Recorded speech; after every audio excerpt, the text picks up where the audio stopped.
আজ দেখাবো একটি মজাদার কুমড়ো ভর্তার রেসিপি। প্রথমে একটি পাত্রে সর্ষের তেল গরম করে তার মধ্যে সাদা জিরে, শুকনো লঙ্কা ফোড়ন দিয়ে ভালো করে নেড়ে নেব। তার মধ্যে দেবো 4-5 কোয়া থেতো করে রাখা রসুনটা প্রথমে ভাজা ভাজা করে নেব। তার মধ্যে দেব বড় বড় দুটো গোটা পেঁয়াজ কুচোনো। পেঁয়াজটা ভালো করে নেড়ে হালকা গোলাপি হয়ে গেলে তার মধ্যে দেব 4-5টা কুচি করে রাখা লঙ্কা। তা 1 চিমটে নুন দেবো যাতে পেঁয়াজ আর লঙ্কাটা ভালো করে ভাজা হয়। তার মধ্যে দেব কেটে ধুয়ে রাখা 700 গ্রাম কুমড়ো। তারপর পরিমাণ মতো একে নুন, চিনি, হলুদ দিয়ে ভালো করে নেড়ে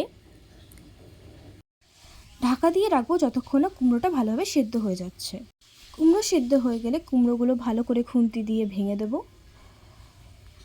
ভাজতে থাকবো যতক্ষণ না কুমড়ো থেকে সমস্ত জল মরে তেল ছেড়ে দেয়। ব্যাস রেডি আপনাদের কুমড়ো ভর্তা গরম ভাতে সার্ভ করার জন্য।